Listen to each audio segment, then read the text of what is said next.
אני ולידור הכרנו במבצע שומר חומות. באחת האזעקות הוא הגיע למגונית שהייתי בה, וכשראיתי אותו בפעם הראשונה, הלב שלי נעצר. התחלנו לדבר ולא הפסקתי לגמגם מהמבוכה. מהרגע שנפגשנו, הוא לא עזב אותי. גנב איתי כמה שיותר רגעים של ביחד בין משימה למשימה. הרגשתי מוגנת לידו ובטוחה למרות האזעקות. הוא השרה עליי שלווה. לידור היה אדם פשוט, חלם לגור במושב, לגדל עציצים עם פירות ותבלינים ולבנות גינה. שנינו רצינו רועה בלגי, וכבר ידעתי שהכלב יאהב אותו יותר. הוא אהב לרכב על אופנוע השטח שלו, ולהרכיב אותי כדי להראות לי את כל הנופים היפים בארץ. הוא אמר שלא יירגע עד שיראה לי את כל המקומות היפים. הוא נרשם ללימודי הנדסאי בניין, אבל לא הספיק להתחיל. כתושבת שדרות, אחרי 7/10 הייתי עם משפחתי במלון פינוי. לידור גויס למילואים ואני לא יכלתי להישאר במלון בזמן שהוא נלחם. בכיתי בשיחה איתו, אז הוא הגיע לקחת אותי לשדרות להיות אצל חברה שלי.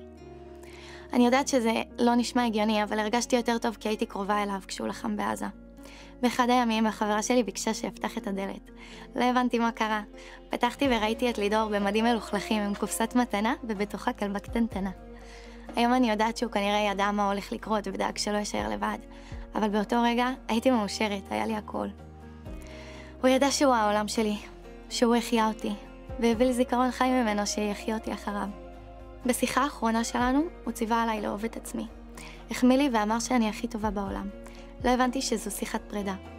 בהודעות האחרונות אמרתי שאני מתגעגעת. הוא ענה שהוא אוהב אותי, וכתבתי לו שיש לי חור בלב בצורה שלו. להודעות הבאות כבר לא הייתה תשובה, וכתבתי לו, ממי שלי, מספיק היית בתפקיד הגיבור, עכשיו התפקיד שלך זה להיות ממי שלי.